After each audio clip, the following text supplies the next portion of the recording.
Donc, Guillaume Harry, qui est ingénieur du CNAM, il est responsable de la sécurité physique et numérique de Janzé et du data center. Il est aussi directeur technique de l'informatique de Driss. Voilà. Merci. Merci. Merci beaucoup pour toutes les présentations qui ont été faites avant, qui ont montré les gros avantages de l'IA et la très grande utilité. Et comme vous pouvez le voir, moi j'ai plutôt le rôle du rabat-joie qui arrive après. En même temps, je suis RSSI, donc ça fait partie de mon métier. Mais je viens un peu donner quelques mauvais usages de l'IA et vous montrer un petit peu comment ce que vous faites au quotidien peut être détourné et comment vous protéger, comment protéger vos recherches. Donc, ce qu'il faut bien voir, c'est que tout ce qui est fait dans le secteur de la recherche a en général un second usage, un deuxième usage. C'est merveilleux en IA, on peut générer des images, mais du coup, d'autres s'en servent pour faire des deepfakes. Vous pouvez utiliser un LLM pour vous aider à générer vos mails, ou faire des résumés ou des traductions. Mais il y en a d'autres qui s'en servent malheureusement pour générer des sites vitrines malveillants, pour faire de l'hameçonnage, mais de manière industrielle. Là où avant c'était manuel et on est tous tombés sur des sites de phishing très mal rédigés, on s'en aperçoit, c'est très mauvais. Mais maintenant, grâce à l'IA, ces mails de phishing sont devenus extrêmement bons. Donc c'est un autre usage de l'IA et de toute la recherche qui a été faite autour du deep learning. Donc c'est vraiment pour vous mettre en garde autour du fait que autant c'est merveilleux, autant il faut quand même protéger tout ce que vous faites parce que quelqu'un peut le prendre, l'exploiter et en faire autre chose. Alors, l'IA, ça reste un outil informatique comme un autre. Ça veut dire que toutes les failles de sécurité que l'on connaît et que l'on voit exploiter à tort et à travers, toutes les mairies qui se sont fait attaquer, les hôpitaux qui se sont fait attaquer, en fait, les systèmes d'IA se font attaquer exactement de la même façon et avec les mêmes modes opérationnels. Ça reste un outil informatique, donc ça veut dire que c'est vulnérable comme le reste. Mais en plus, l'IA a un gros avantage, c'est que derrière, il y a des nouvelles technologies, donc comme les GPU. Quand vous utilisez de l'IA, du chat GPT sur des systèmes, donc derrière, il y a des GPU, des processeurs qui sont dédiés, mais ça veut dire que vous partagez vos données avec d'autres sur ces GPU. Et il y a des moyens d'attaquer ces GPU. Il faut pas se leurrer, NVIDIA met à jour ses firmware maximum tous les 6 mois parce qu'il y a des failles de sécurité autour des GPU. On peut attaquer ces GPU. Donc, il faut quand même rester prudent et se dire que l'IA amène des nouvelles failles, notamment des nouvelles failles liées à l'usage. Quand vous avez des LLM, je vais plutôt parler des LLM. Quand vous avez des LLM, vous pouvez les exploiter, les interroger, mais non pas à des fins bienveillantes, mais pour pouvoir essayer d'extirper les données d'entraînement, ou essayer, quelques-uns ont tenté d'avoir des modes d'emploi pour créer des bombes, ou etc. Donc, il faut voir que rien qu'avec l'usage, ce sont des nouveaux outils, comme ça a été dit beaucoup plus tôt, des outils avec des usages que l'on n'avait pas prévus à l'origine. Mais d'autres ont beaucoup d'imagination et ont une capacité d'inventivité qui fait qu'ils vont exploiter ces nouveaux outils à d'autres fins que ce qui était prévu initialement.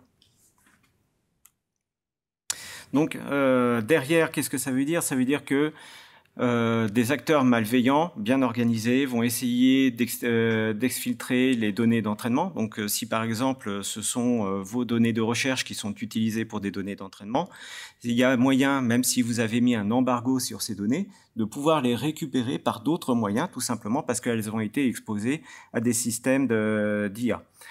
Également, les IA que vous pouvez utiliser, donc les modèles que vous pouvez utiliser, quand ils sont mis à disposition gratuitement, vous ne connaissez pas la source, comment ils ont été entraînés et à quelle fin. Donc on ne peut pas garantir totalement quels vont être les résultats qu'ils vont donner. Est-ce qu'ils vont être totalement justes? Et s'ils hallucinent, est-ce que c'est pas simplement ce qui était souhaité, de façon à pouvoir introduire des biais, comme ça a été dit dans les présentations d'avant, mais volontairement, de façon à pouvoir amener un courant de pensée, tout simplement, ou pouvoir amener également à donner des résultats faux, tout simplement parce que si vous avez un modèle et que vous avez bientôt une conférence et que vous souhaitez publier, mais qu'est-ce qui garantit que le modèle qui est dedans va vous donner de bons résultats? Vous publiez et à la fin, vous avez de mauvais résultats.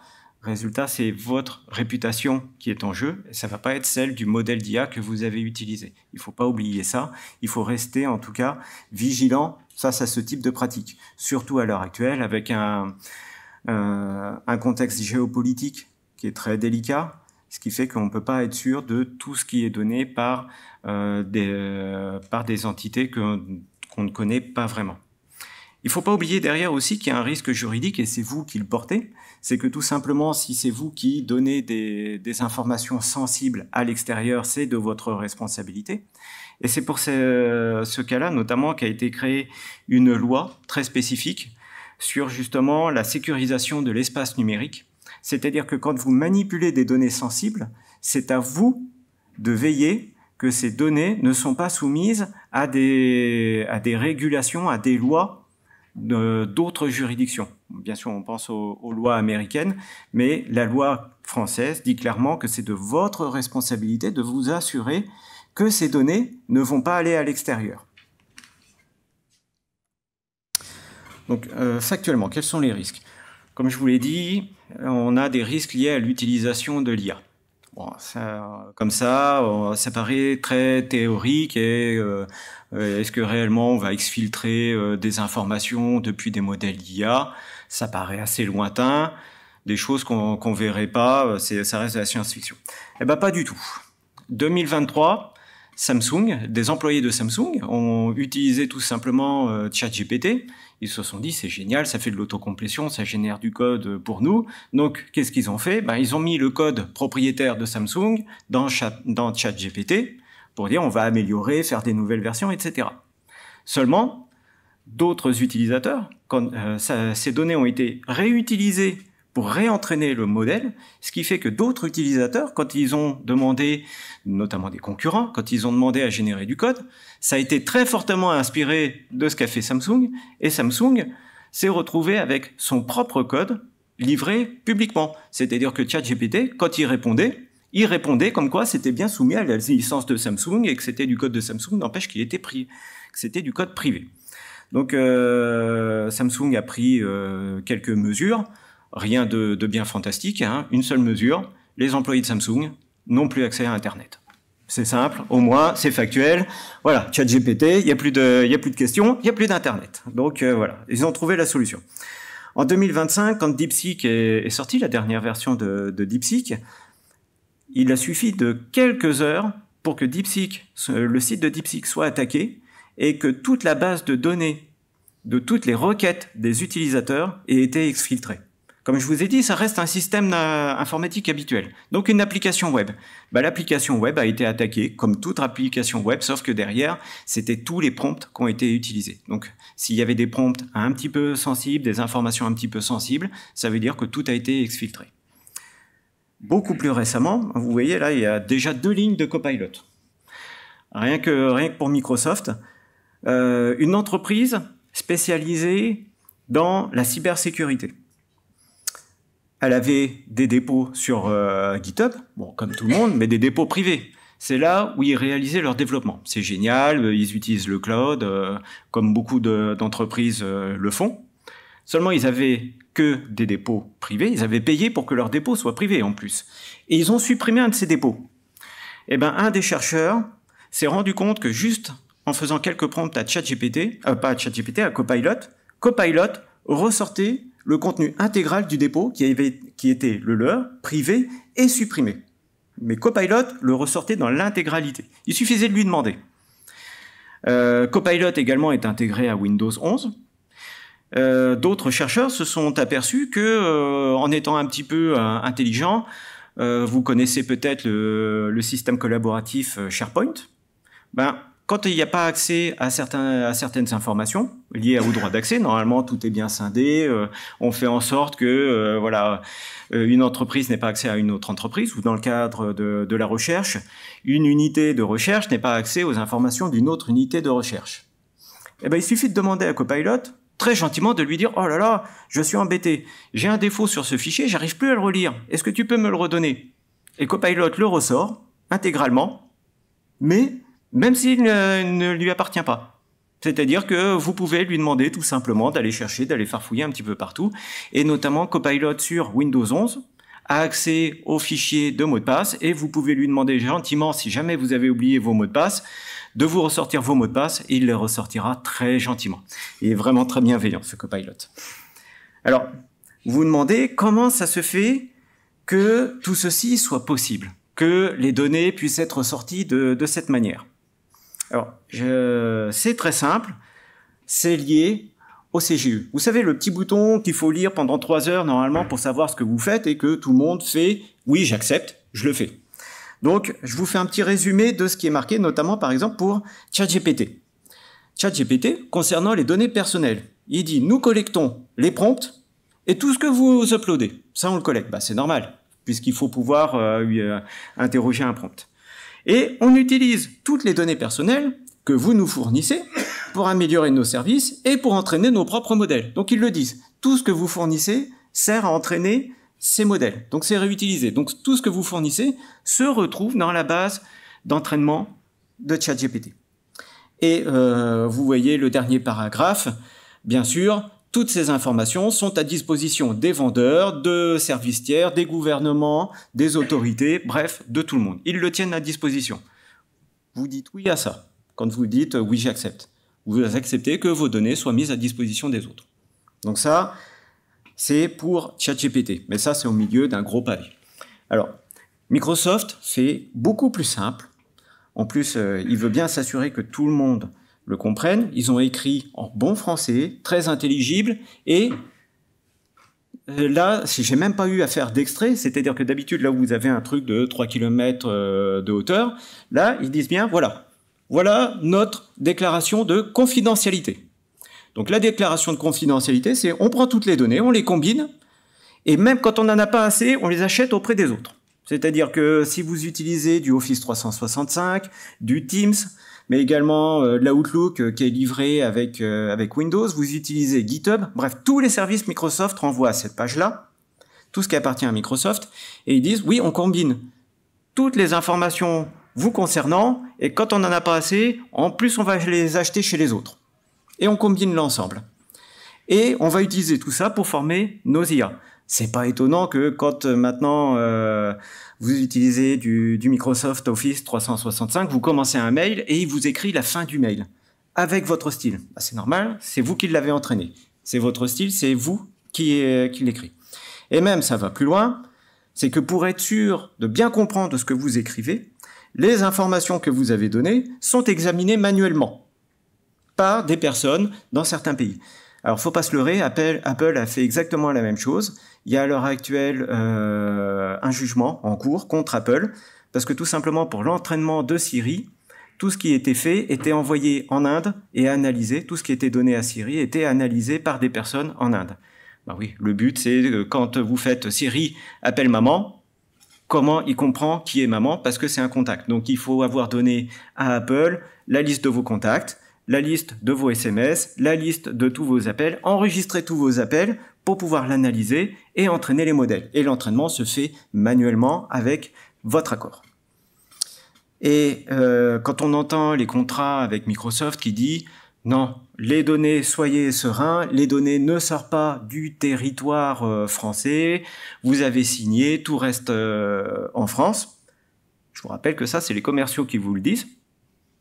Le contrat, il est clair, les données personnelles sont collectées et traitées dans toutes les régions où il y a Microsoft, ou des services de Microsoft, ou une maison appartenant à Microsoft, bref, partout où il y a le mot Microsoft. Les données sont traitées partout. Ne croyez pas que les données sont traitées uniquement en France. C'est bien pour cela qu'à l'heure actuelle, il y a des actions pour demander, notamment pour le Health Data Hub, de dire c'est en France, mais pas tant que ça. Parce qu'il y a ce contrat que tout le monde signe pour dire les données sont traitées partout. Elles ne sont pas traitées en France, de tout ce que vous donnez. Alors, je vous ai gardé quand même le meilleur pour la suite, quand ça concerne les données sensibles. Alors, le paragraphe, il est assez clair. Nous pouvons collecter, traiter et divulguer. C'est marqué dedans. Les données sensibles. Alors, qu'est-ce qu'ils considèrent comme données sensibles? Origine raciale et culturelle, croyances religieuses, philosophiques, appartenance syndicale. Bon, sympathique. Le deuxième paragraphe, je ne commenterai pas l'amalgame qu'ils font entre l'état de santé mentale et le reste du paragraphe. Et ils disent bien aussi qu'ils peuvent collecter, traiter, divulguer le contenu de vos correspondances, les messages électroniques et même les SMS dont Microsoft n'est pas le destinataire. Donc, c'est clair. Tout ce que vous donnez à Microsoft, c'est revendu, c'est traité, c'est utilisé. Je dirais que c'était pas la présentation la plus sympa de la journée. Hein.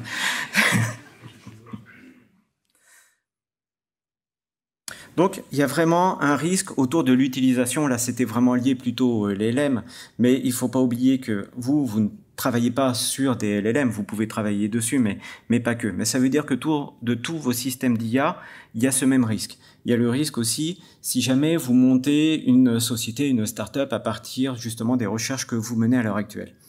Derrière, il va y avoir des actes malveillants qui vont veiller à perturber la disponibilité de votre service, notamment en essayant de dégrader les performances. Forcément, si vous avez un concurrent qui est déjà bien établi et que vous faites le même résultat, mais en 15 fois plus rapide, son objectif va être que vous ne soyez pas aussi rapide que vous le prétendez, mais que vous soyez plutôt à la ramasse. Il ne faut pas se leurrer, les très grandes entreprises aussi sont à l'origine d'actes malveillants envers les autres. Il y a un risque autour de l'intégrité. Si vous proposez un modèle qui est vraiment la valeur ajoutée de la startup que vous menez, ou même de tous les papiers que vous publiez, il va y avoir des acteurs malveillants qui vont chercher à modifier le comportement de votre modèle, tout simplement parce qu'à la fin, vous aurez des résultats faux, donc votre publication ne vaudra plus rien. Mais ça n'empêche pas que derrière, quelqu'un ait pu récupérer le véritable modèle, le bon fonctionnement et l'utiliser à d'autres fins. Pourquoi je dis ça? Des fabricants de moteurs d'avion. Vous me direz, c'est assez loin de votre cas d'usage. Fabricants de moteurs d'avion. Ils ont une entreprise de fabrication de moteurs d'avion, a déposé des brevets sur internationaux, évidemment, sur ces moteurs. Mais pas de chance, le brevet, tout le travail qui avait été fait, avait été subtilisé avant, volé avant, et le brevet a été déposé à un seul endroit, en Chine. Qu'est-ce que ça veut dire? Ça veut dire que tous les modèles d'avions qui sont avec ce moteur ne peuvent pas se poser en Chine, parce que sinon, il faut payer le brevet à la Chine. Vous imaginez Airbus qui peut poser aucun avion, parce que tout simplement, le brevet lié à ce moteur, ils doivent le payer à la Chine. C'est exactement ce qui peut vous arriver également pour vous. Des modèles, vous en êtes le propriétaire, c'est merveilleux, vous avez fait un grand travail, mais quelqu'un est venu le subtiliser avant, et il l'utilise et dépose le droit d'utilisation avant. Et dans certains pays, vous ne pouvez plus l'utiliser. C'est quand même très dommage.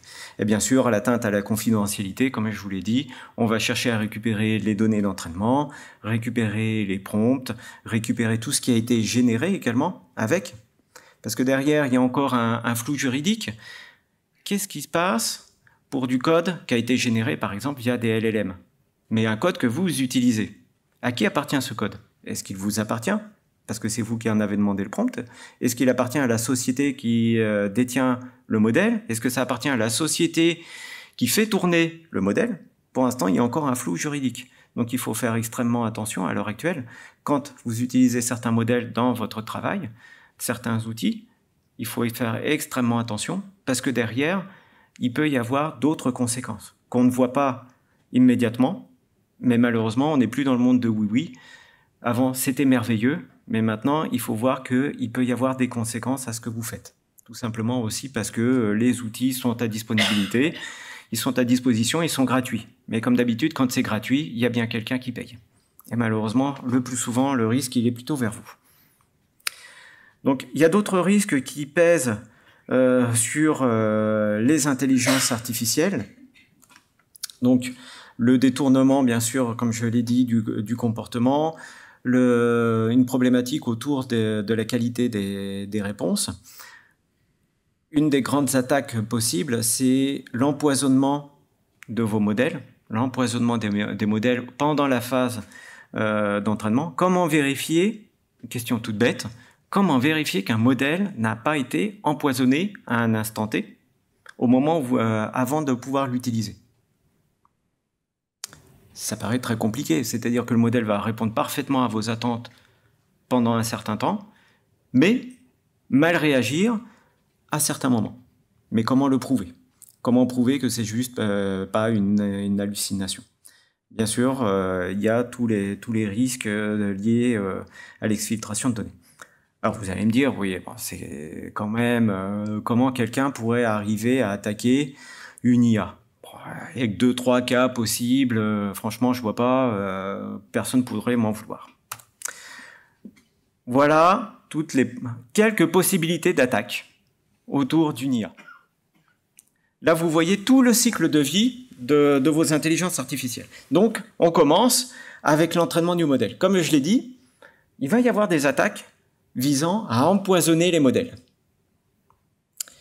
Une autre attaque va être le modèle, vous l'avez parfaitement entraîné, mais simplement, autour de l'outillage, essayez, c'est l'attaque numéro 2, de mettre une backdoor. Quelque chose que vous n'avez pas vu. Vous utilisez tout simplement une librairie que vous avez trouvée sur Internet, c'est génial, ça permet d'aller plus vite, il y a quelqu'un qui a développé ça, c'est génial. Mais est-ce que vous êtes sûr que derrière, il n'y a pas une backdoor, une porte dérobée, qui en fait permettent derrière d'interroger le modèle, d'en prendre le contrôle, etc.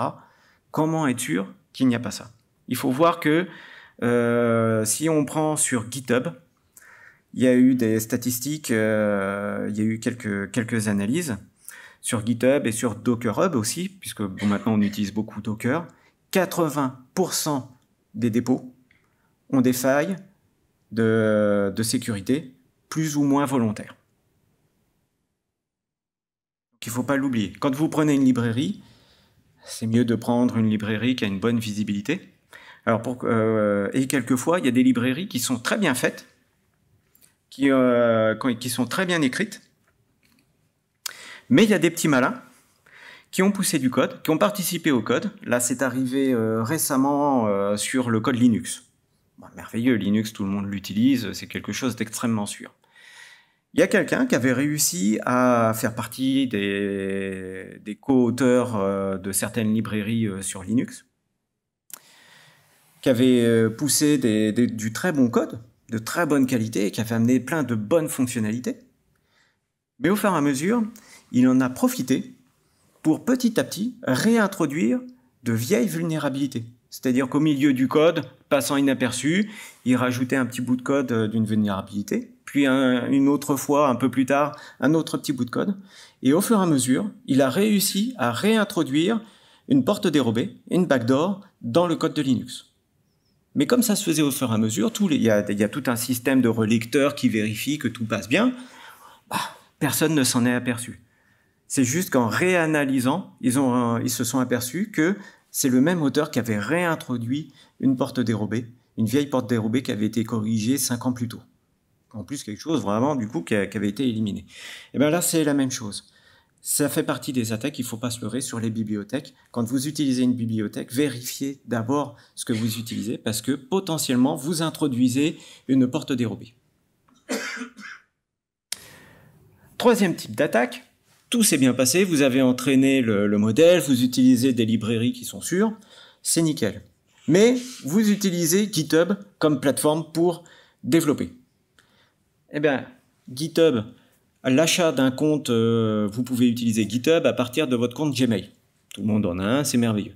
Un compte Gmail, Ça coûte à peu près 15 $, voire même ça doit être un peu moins maintenant à l'heure actuelle. Donc pour 15 $, on peut acheter votre accès à GitHub.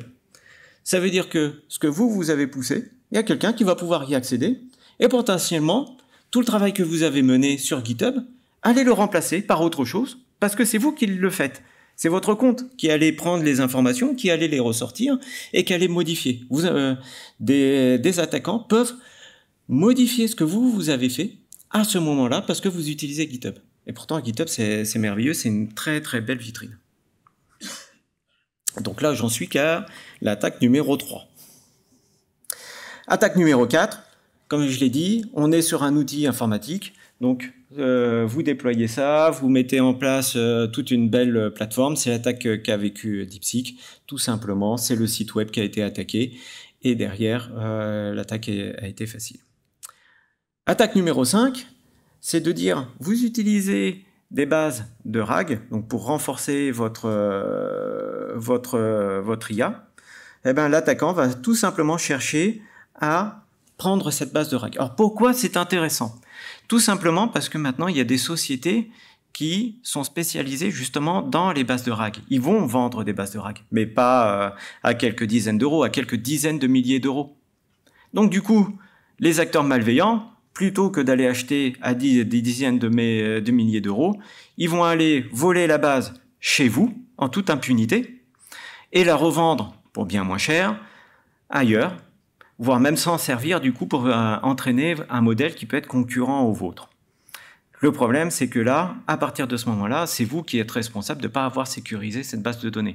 Donc non seulement la société qui vous a vendu ces bases, elle va se retourner contre vous, mais en plus, il va y avoir donc, vous ne pourrez plus utiliser ce service-là. Vous allez devoir juridiquement répondre du vol de cette base de données. Et en plus, il y a quelqu'un qui va réussir en concurrence à pouvoir utiliser cette base de données. Et bien sûr, dernière attaque, là juste pour l'exemple, c'est par exemple sur des systèmes RH, quand les systèmes RH utilisent des plugins géniaux pour dire on reçoit une candidature, un CV, il y a une IA qui va l'analyser et en fonction de ça, répondre directement à la personne, c'est bien, c'est pas bien. Seulement ces plugins, les acteurs malveillants vont chercher à les attaquer. Et du coup, par exemple, si c'est pour faire de l'automatisation de mail, de la classification, ce genre de choses, en profiter pour s'en servir pour après faire du phishing. Bah oui, tout est enregistré, une base RH l'a fait, donc c'est génial. Après, de pouvoir usurper les RH d'une société.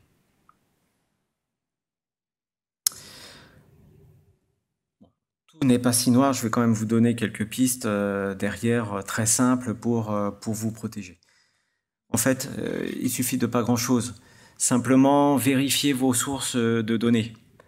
Le gros problème, notamment par exemple dans les LLM, c'est qu'à l'heure actuelle, les LLM sont entraînés sur de l'information erronée. Donc, vérifiez vos sources de données, vérifiez vos bibliothèques. Utilisez des environnements de confiance, comme par exemple les moyens de calcul de Gensi, notamment Janzé, qui sont des moyens de confiance, parce que tout simplement opérés par des services de confiance. Il y a également dans le cloud des plateformes spécialisées justement dans la sécurisation. Donc, faites-le tout simplement chez vous, vous achetez s'il faut des GPU, mais au moins c'est vous qui les gérez. Et après, quand il s'agit de modèles d'IA, préférez des formats sécurisés tels que SafeTensor. Ça va être déjà, rien qu'en suivant ces 3 recommandations, elles ne sont pas difficiles à suivre, mais ça permet d'être plus serein et éviter de se retrouver avec une quantité de possibilités d'attaque contre vous. Voilà, désolé d'avoir plombé l'ambiance, j'ai fini.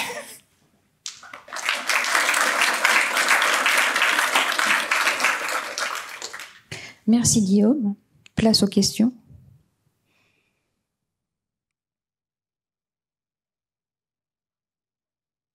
Il y a une question ici.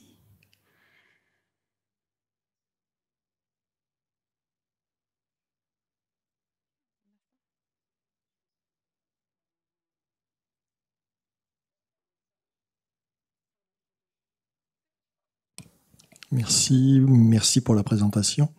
Donc vous disiez que vous étiez RSSI.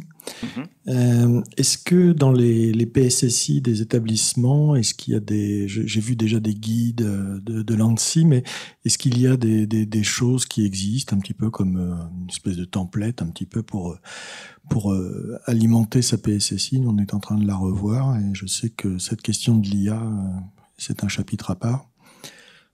C'est un peu comme le dopage dans le sport, c'est-à-dire qu'on arrive après. Les réglementations, comment se protéger arrivent souvent après. Donc ça veut dire que c'est là où c'est très important justement toute la recherche qui est faite en IA sur le sujet de l'IA, parce que du coup ça va pouvoir amener des pistes sur comment se protéger et le décliner. Donc déjà les PSSI sont bien faites normalement pour protéger au moins contre les attaques typiques, contre des outils, contre des services et des outils informatiques. Après, spécifiquement lié à l'IA, c'est pas encore dedans, mais c'est plutôt de la sensibilisation vers les utilisateurs pour dire quand vous utilisez ChatGPT, le faites pas.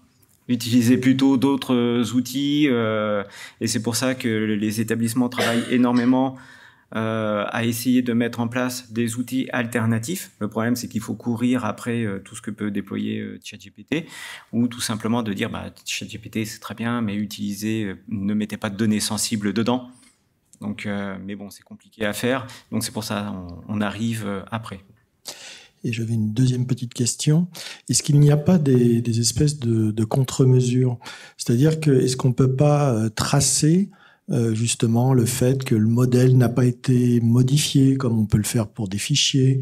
Est-ce qu'il n'y a pas des systèmes de certification des modèles pour avoir encore un peu plus confiance dans ce qu'on vient télécharger, que ça n'ait pas été modifié ou empoisonné, ni dans les datas qui ont servi à l'entraînement, ni dans... Est-ce qu'il y a une espèce de chaîne en fait, comme je sais pas moi sur de la crypto, sur tout ça, quoi. Est-ce qu'il n'y a pas des choses qui existent là-dessus? Il peut y avoir des choses et qui sont liées, des choses qui existent dans le monde du développement depuis déjà pas mal de temps, le fait de signer ce que l'on fait.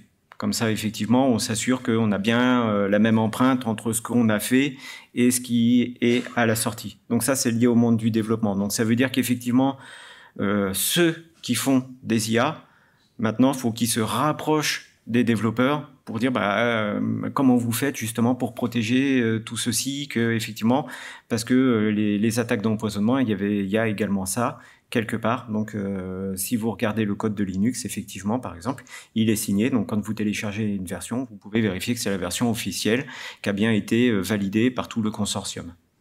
Donc effectivement, voilà. Merci. Par rapport aux bonnes pratiques en tant qu'utilisateur, la plupart des modèles maintenant sont quand même relativement open source. Je pense à DeepSeek par exemple, et on peut télécharger un clone et le faire tourner chez nous. C'est une bonne pratique. Est-ce que dans ce cas-là, on n'installe pas des trucs un peu vérolés, on prend pas le risque d'installer des trucs un peu vérolés chez nous, parce que je suis pas assez geek pour aller explorer tout ce qui traîne là-dedans, et je sais pas vous avez des conseils particuliers par rapport aux clones qu'on fait tourner en locaux? Alors effectivement, c'est une meilleure pratique de le faire tourner en local que de l'utiliser sur le site web mis à disposition de tout le monde, puisque effectivement ils se sont fait attaquer. Après, il faut différencier l'open source et le juridique qu'il y a derrière.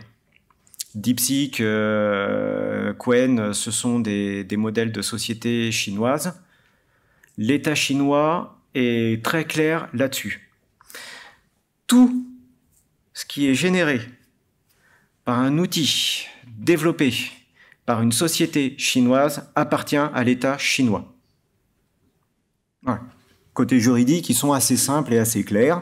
Ça veut dire que vous utilisez DeepSeek, ce qui sort de DeepSeek, si jamais c'est prouvé que ça a été généré par DeepSeek, ça appartient à la Chine. Voilà. Je n'ai malheureusement pas d'autre réponse que ça. C'est que effectivement, il faut faire extrêmement attention, ce qui veut dire que si vous faites quelque chose avec DeepSeek, il ne faut pas que ce en soit le seul résultat. Il faut que derrière, vous ayez un vrai travail de réanalyse et de montrer que c'est bien vous qui avez fait le travail et pas DeepSeek. Mais ça vaut également du coup pour l'État américain, où on voit que l'État américain, à l'heure actuelle, voue une vraie vocation pour les systèmes autocrates. Donc, où on voit qu'effectivement, il y a une dérive probable vers ce type de jury. On avait juste une mini question dans le chat. Il y a quelqu'un qui a besoin d'un assistant IA pour l'aider à coder et il demandait juste si vous aviez une préconisation. Ça peut être non. Non, c'est la même réponse en fait. Ouais. C'est de dire utilisez plutôt quelque chose en local. Donc plutôt que de brancher ChatGPT pour vous aider à faire de la complétion automatique ou de la génération de code, mettez plutôt un modèle effectivement sur lequel on a plus de visibilité en local. Et en plus, je reviens juste sur le côté open source. C'est pas parce que le modèle est open source qu'on a la visibilité sur les données d'entraînement. Donc on ne sait pas comment ça a été entraîné, on ne sait pas avec quoi, donc on ne sait pas à quelle fin. Donc derrière, on ne sait pas si voilà, le code est généré, est-ce qu'il est réellement valide, est-ce qu'il n'introduit pas volontairement des backdoors également.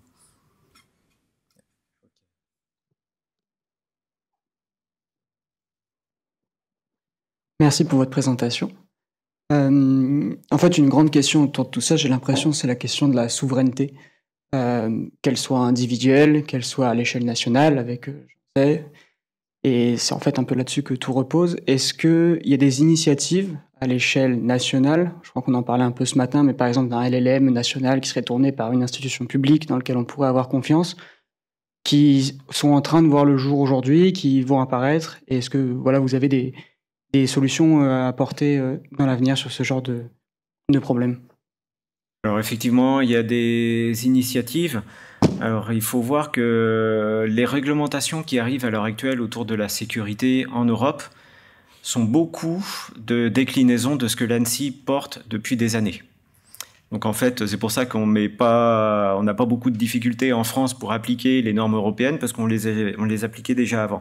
Mais en tout cas, il y a beaucoup d'initiatives, notamment portées par les ministères, portées par la direction interministérielle du numérique pour justement proposer des systèmes et puis notamment étudier déjà comment on peut faire cette souveraineté parce qu'il y a un vrai besoin derrière. Le besoin a été clairement entendu, mais après, bon, voilà, c'est la difficulté. On a moins d'argent, mais on doit faire plus avec. Donc ça ralentit quand même les initiatives, mais il y a de très bonnes initiatives qui naissent dans les différentes universités, dans les différents établissements. Il faut juste que, pour l'instant... Ce qu'on n'a pas beaucoup dans le ministère de la Recherche, c'est des commerciaux. Ce qui fait qu'il y a des initiatives, mais on n'en entend pas forcément parler. Oui, juste peut-être un commentaire sur s'il y a une directive du ministère qui a été transmise aux directions d'unité concernant l'inventaire, effectivement, des logiciels et bases de données utilisées. Donc voilà, si vous êtes associé à ça et comment vous allez utiliser éventuellement ces informations dans l'optique de garantir une meilleure souveraineté. Alors, sur ce côté-là, je pense que comme vous, je l'ai découvert sur les listes de diffusion. Donc non, j'étais pas associé. Donc beaucoup l'ont découvert en recevant le mail. Donc et c'est la question qu'il y a derrière aussi sur les listes de diffusion. D'accord, mais pourquoi et comment et qu'est-ce qu'on en fait? Donc là, j'ai vraiment pas la réponse. Mais effectivement, ce serait intéressant que ces informations collectées soient mises à disposition pour qu'on puisse tous travailler sur le sujet. Merci Guillaume pour cette présentation de Prudence. Donc on va arrêter là. Donc,